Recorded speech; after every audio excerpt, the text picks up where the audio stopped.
Salut, désolé de déranger à une heure pareille. Euh, Dernièrement, j'ai fait un audio, mais je l'ai pas posté parce que, je sais pas, les audios que j'ai fait dernièrement, je les trouvais pas vraiment super. Alors, certains j'en ai mis, et puis d'autres que j'avais mis, puis que j'ai supprimé. C'est pour ça qu'on les voit pas sur la chaîne. Désolé.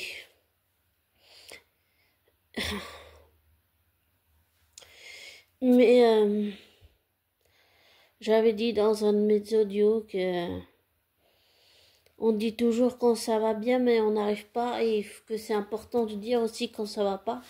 Et j'avais dit que j'avais la haine contre mon infirmière parce qu'elle avait pris des décisions qui ne lui appartenaient pas. Elle a décidé que je vais faire de l'ergothérapie alors que j'en ai pas besoin.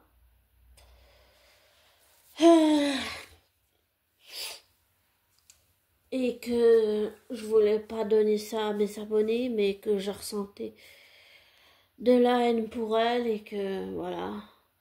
Et que c'est pour ça que ça n'allait pas. Et que c'est pour ça que je suis pas là ces temps-ci aussi.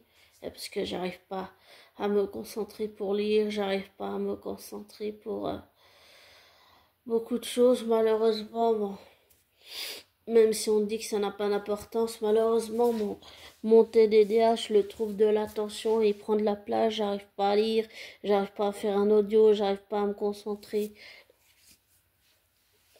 C'est... Quand je m'y mets, c'est vraiment un miracle. Donc voilà. Et je viens d'apprendre beaucoup de choses là en regardant Gossip Gloss. Je suis toi et toi tu es moi. Enfin, je suis moi et toi tu es toi. Et aussi, bon, j'ai regardé Live. Voilà, c'était un peu sur, on va dire, une vidéo d'Halloween. Et j'ai regardé aussi Sai Giovanna. Mais disons que le plus intéressant, c'était toute la toile que Gossip Gloss a fait autour de Britney Spears en expliquant qu'il y avait plusieurs, comment on va dire, pas facteurs, mais oui, mais aussi, comment on appelle ça, plusieurs clans, une toile entière, tous les gens qui ont pris l'argent de Britney Spears. Excuse-moi, mais du terme, c'est des salopards. C'est des salopards. Des salopards.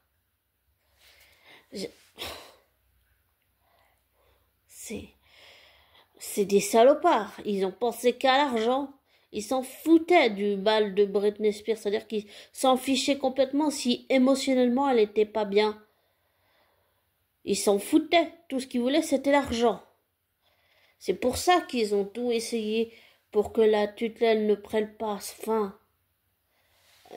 Même si maintenant la tutelle a pris fin, j'ai vraiment la sensation qu'ils ont essayé de tout faire pour que ça ne prenne pas fin, pour pouvoir continuer à recevoir, prendre et prendre l'argent de Britney Spears. Et ça, c'est vraiment écœurant. Donc, pour ceux qui disent que les curryplotistes et les, comment on appelle ça? On va dire les complotistes disent des conneries et qui sont tarés et des débiles malades et qu'il faut les enfermer en hôpital psychiatrique, ça c'est, désolé, mais c'est une conspiration qui s'est révélée vraie avec tout ce qu'on a appris sur Britney Spears et tout ce qu'elle a subi. C'est horrible ce qu'elle a subi. C'est vraiment horrible. C'est inhumain, c'est cruel. C'est vraiment cruel ce qu'elle a subi. Parce qu'il ne pensait qu'au fric, qu'au fric, qu'au fric, que fric. Maintenant, on vit dans un monde où regarder tout et n'importe quoi à la télé, croire tout et n'importe quoi, la drogue, le sexe, l'argent, tout ça, ce sont des valeurs qui sont valorisées, alors que le travail, l'honnêteté, l'amitié, toutes ces choses-là, c'est des choses qui sont dévalorisées, qui ne sont pas appréciées et qui sont descendus en flammes, qui sont méprisés, qui sont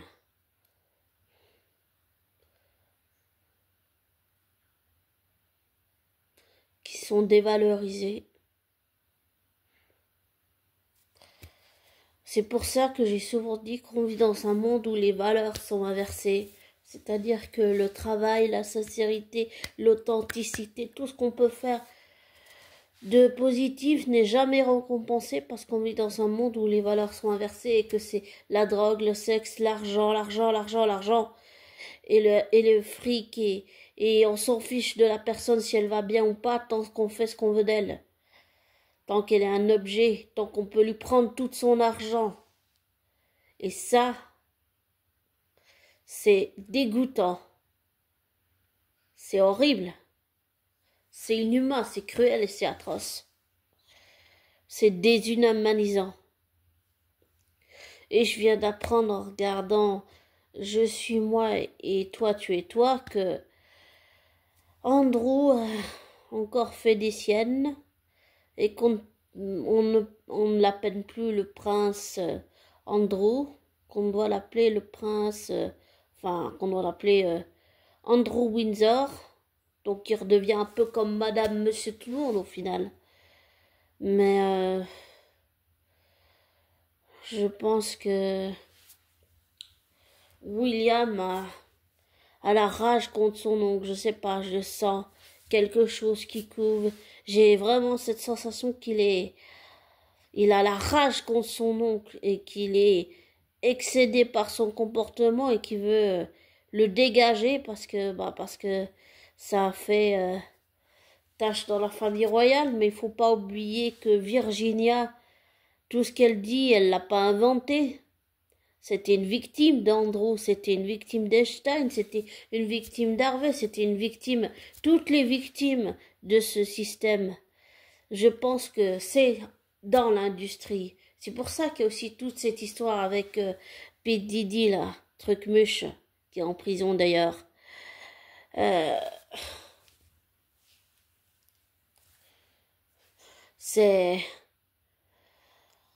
Je pense qu'il y a différents facteurs et qu'il y a différents clans. Et que si tu parles de ce que tu as vécu, on te liquide, mais on te tue. Pour justement pas que tu parles. Et beaucoup disent que Virginia s'est tuée, mais moi je pense qu'elle s'est fait tuer. Pas qu'elle s'est suicidée. Que quelqu'un l'a tuée pour ne pas qu'elle parle. C'est simple. Et ce que j'ai compris, c'est que dans l'industrie, le bien-être émotionnel, les gens en ont rien à foutre, ils pensent qu'à l'argent. C'est-à-dire que si un acteur ou une actrice c'est mal, ils s'en fichent complètement. Mais que des gens comme Blake Lively qui attaquent les autres, et Ryan Reynolds, et Andrew, et Epstein, et Harvey, ça on peut les laisser faire. Par contre, des gens comme Sai Giovanna, ou Gossip Lot, ou Liv, ou Victoria Charlton, ou Mascaz, ou comment ça s'appelle, ou Amaziken, tous ces youtubeurs-là, on les supprime, on essaye de les museler, on essaye de les supprimer de YouTube parce qu'ils dérangent. Mais ils dérangent parce qu'ils apportent des sujets qui sont importants, qui sont d'actualité, et parce que pour moi, c'est juste parce qu'ils dérangent et qu'ils dévoilent des vérités cachées, et on veut juste les faire taire. C'est tout. C'est la même chose que tuer quelqu'un, on veut juste le faire taire. Pour pas qu'il parle.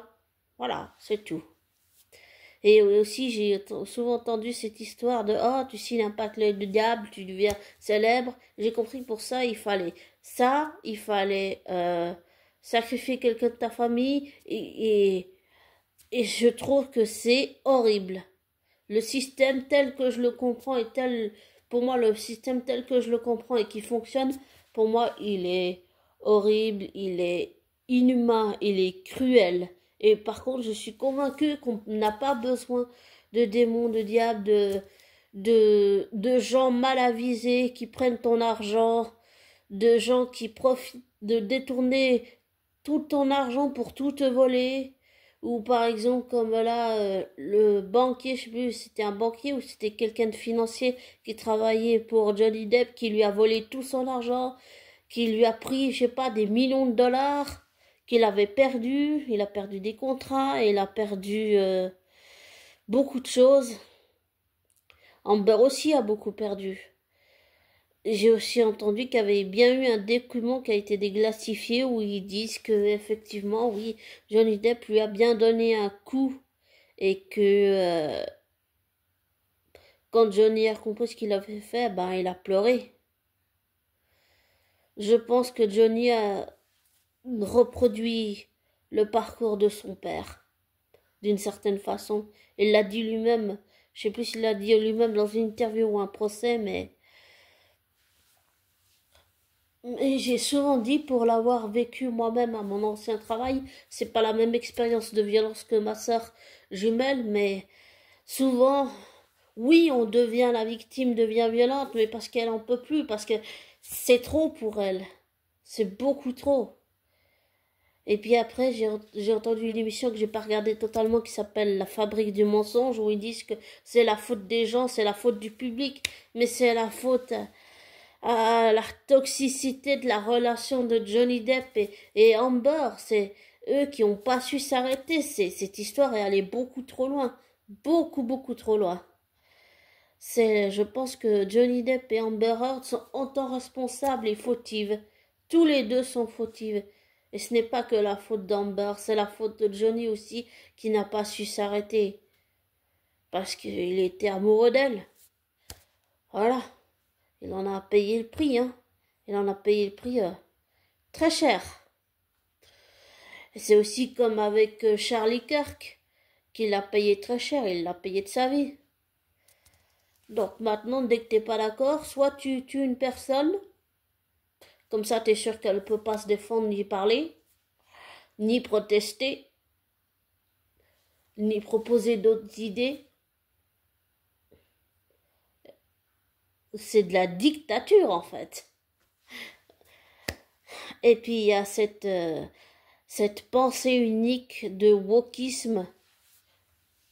Et je ne suis pas du tout d'accord avec ça. Et j'ai toujours dit que je suis pas d'accord pour que J.K. Rowling empêche les gens transgenres, tout ça, d'avoir des droits. Ok qu'ils aient des droits, mais ça me dérangerait d'avoir quelqu'un transgenre dans les toilettes d'une femme. Voilà. En tant que femme, désolée si je choque, hein, mais et que ça blesse, mais ça me dérangerait. Désolée si je passe pour une hypocrite, mais changer d'avis. Enfin, il y a une expression qui dit avec les imbéciles qui changent pas d'avis, mais j'ai j'ai le droit encore de changer d'avis. Désolée si ça me fait passer pour une hypocrite ou une hypocrite ou une manipulatrice ou je ne sais pas moi. Tout ce que tu veux que tu penses que je suis et que je ne suis pas. Voilà. Tant pis pour moi au fond. Mais c'est tout ce qui se passe en ce moment pour moi, ça montre le déclin de notre monde, ça montre à quel point le monde est malade, à quel point le monde du divertissement est malade et ne va pas bien, et que c'est des branches, c'est des facteurs, et que tout ce que je viens de dire, c'est comment fonctionne pour moi, c'est de ce que j'ai compris, c'est comment fonctionne le système du divertissement. Et c'est horrible. Et je suis par contre convaincue que tu peux très bien être riche et célèbre et connu dans le monde entier sans avoir de pacte à signer avec une personne qui est un diable ou démon ou quoi que ce soit. Je suis convaincue que tu peux réussir sans toutes ces choses-là. On nous fait juste croire qu'on n'a pas le choix et qu'il faut ça. Et qu'on doit aussi sacrifier une personne pour réussir et s'il n'y a pas que le diable et le démon. Mais non, on n'a pas besoin de tout ça. On peut réussir à faire une carrière internationale et être connu sans tout ça. J'en suis convaincue.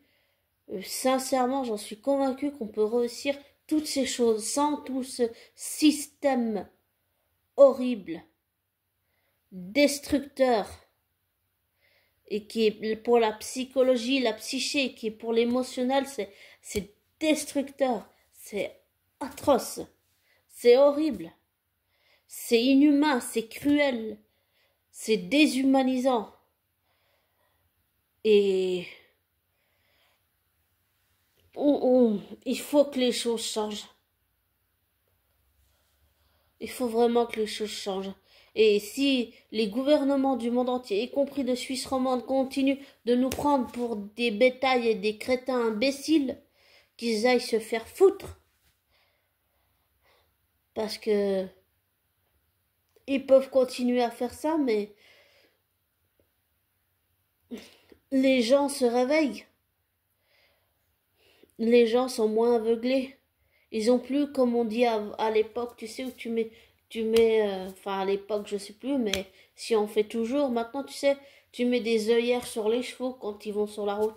Ben, les gens enlèvent leurs œillères et voient les choses maintenant de plus en plus telles qu'elles sont.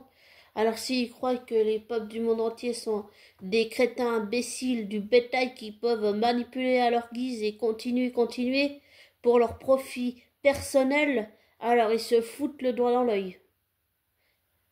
Parce que les gens ne se laissent plus faire, les gens ne se laissent plus aveugler, les gens se réveillent. Et pour l'histoire de revenir à Andrew, là, je suis contente que William ait réagi. Bon, c'est vrai que ça a mis 2 semaines à aller, là, mais comme on dit, il vaut mieux tard que jamais. Je pense, par contre, on va dire, là, on va entamer le parti un peu psychologique. Je sais que, de ce que j'ai appris, William, il pousse son père, il le pousse pour que il raille Andrew Windsor de la famille et de la cour et de la Bretagne et sûrement du Royaume-Uni, donc d'Angleterre, quoi, de Britannique. Et je suis contente que William soit derrière et qu'il pousse son père à le faire, mais disons que je pense que j'ai un peu de peine pour William et aussi surtout pour Charles. Et beaucoup disent que c'est un roi faible, mais je pense que Charles hésite parce qu'Andrew c'est son frère, la princesse Anne c'est sa sœur, et quoi qu'il fasse, même s'il le raille de la cour, ça restera toujours son frère. Et ça, c'est quelque chose que je comprends. Peut-être que les gens ou le peuple britannique ne comprend pas ça, mais et je suis contente que William pousse son père à mettre Andrew dehors de la famille royale, mais je comprends Charles sur le fait que ça puisse être douloureux parce que c'est son frère et Andrew restera toujours son frère, il restera toujours le frère de Charles, il restera toujours le frère de la princesse Anne. Enfin, je pense que ça aussi c'est peut-être la partie psychologique que les gens n'ont peut-être pas conscience, mais ça me fait de la peine. Ben, parce que Andrew, c'est le frère de Charles et de Anne, et c'est l'oncle de William et Harry. Mais je comprends la volonté de William de l'exclure totalement de la famille royale, mais je comprends aussi que ça soit difficile et que c'est très très douloureux pour Charles, parce que parce que c'est son frère, et je pense que psychiquement, émotionnellement, affectivement, c'est très très dur de faire ça, de rejeter, de couper tous les liens avec un propre membre de ta famille, même si par exemple tu la continues à voir cette personne en secret, ça, ça doit être dur quand même. Et je n'ai pas de pitié, j'ai juste de la compassion. Parce que je pense que ça doit faire mal à Charles. Émotionnellement parlant et psychiquement et psychologiquement, je pense que ça doit lui faire mal. Et même si William est là à pousser derrière pour qu'il l'éjecte de la famille, je pense que ça doit être très difficile pour Charles en tant que frère. Ça doit être très difficile quand même. de couper les liens comme ça avec son frère, de l'éjecter de la famille. Je pense surtout au côté familial, ça doit être difficile. Même si je suis contente que William réagisse enfin, il était temps. Et désolée de ne pas avoir fait d'audio Halloween, mais en ce moment j'arrive vraiment pas à me concentrer, je pars dans tous les sens, mais j'essaie de faire au mieux. Je suis pas parfaite, je suis imparfaite. Comme tout le monde. Avec mes défauts, mes travers, mes qualités. Dernièrement, j'ai fait plusieurs crises d'énervement avec mon TDAH. C'est sûr que ça n'aide pas. Mais j'ai passé des mauvaises nuits, mais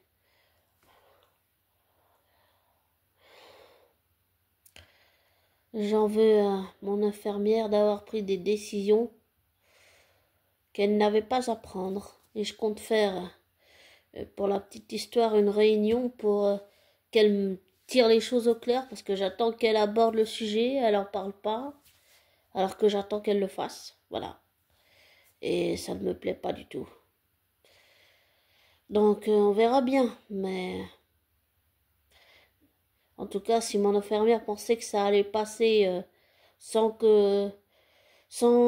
comment dire, que ça passe comme une lettre à la poste, alors elle se fout le doigt dans l'œil. Et c'est pour ça que j'ai dit dans un audio où je ressentais la haine, j'ai jamais ressenti de la haine pour quelqu'un autant en la sentant dans tout le corps, à tel point que j'avais le corps qui se crispait. J'ai jamais ressenti ça comme ça. C'était très inconfortable comme expérience. Enfin, en tout cas, je suis contente que les choses avancent. Et concernant, ah oui, et puisqu'on a besoin de bonnes nouvelles, 2 minutes, je bois de l'eau.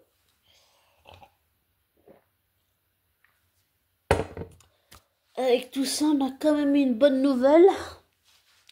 Grâce, je suis Xiocnixes, vous savez qui, et puis le cri de la gargouille, 3 chaînes francophones dans le monde de Wizarding World de Harry Potter et J.K. Rowling. Eh bien, j'ai appris que le tournage avance vraiment bien. Bon, je pense qu'ils ont dû péter le budget. Je pense que c'est une bonne nouvelle. Bon, pour l'histoire de Rogue, je suis toujours un peu... Je comprends toujours pas, je suis un peu dubitatif. Je me dis, ouais, bon. On verra. Mais je repense aussi à ce que Goldo Clark avait dit, un autre youtubeur que je suis aussi, qui a dit qu'en fait, ça change toute l'histoire. Que, par exemple, Rogue Harcelé, parce qu'il est de couleur, parce qu'il est noir, pas parce qu'il est un serpentard. Voilà. Mais comme on connaît l'histoire, on connaît la trame, on sait comment ça se passe dans les livres et dans les films, même s'il y a des choses qui ont été enlevées dans les films et qui vont pouvoir remettre justement dans la série, ce que je me demande, c'est comment ils vont réussir à mettre tout ce qu'il y a dans les 7 livres. Et si on prend, par exemple, on inclut, Harry Potter et l'enfant maudit, comment ils vont réussir à mettre tout ça dans la série Harry Potter en plusieurs saisons. Comment est-ce qu'ils vont réussir à mettre toutes les intrigues ensemble? Et les intrigues, les sous-intrigues et aussi les fantômes, bien sûr. Les fantômes de Poudlard. Parce que dans les films, après, on les voit plus du tout. Je trouve ça tellement dommage. Mais comment est-ce qu'ils vont réussir à mettre ça en place? Je ne sais pas. Mais je suis très contente qu'ils aient embauché une actrice suisse et un acteur français, parce que comme ça il y a des acteurs, il y a un acteur américain, une actrice suisse, un acteur français, des Britanniques. En fait, c'est un casting international et je suis très contente d'avoir pu si on peut dire ça comme ça, d'avoir eu les avancées du tournage et je suis très contente que ça avance bien. Maintenant, il faut voir si les gens vont prendre ou pas, mais beaucoup ont dit qu'ils ne regarderaient pas la série, mais moi aussi au début je pensais que je ne la regarderais pas, mais j'hésite. Je me dis peut-être laisser une porte ouverte, laisser une chance à cette série, peut-être. Après, le temps me dira si j'ai fait une erreur ou pas. Mais ça, c'est la bonne nouvelle du jour. Le tournage avance bien. Bon, ils ont dû juste renforcer la sécurité parce qu'ils ont tourné en extérieur et il y a des transgenres ou je sais plus, oui, qui ont manifesté, donc ils ont dû renforcer la sécurité autour des lieux de tournage qui sont à l'extérieur des studios de Livingston. Et puis il y a aussi House of a Dragon qui est en tournage, enfin qui a peut-être fini tout le mois d'octobre, le fin de tournage, qui sont en post-production maintenant, mais je suis contente de voir que les séries avancent bien, elles avancent à leur rythme. Rings of Power, j'ai pas regardé, mais j'imagine que le tournage doit être fini. Je suis contente de voir que tous ces projets avancent bien.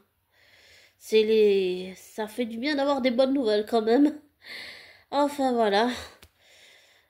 Et 2 minutes, je bois de l'eau.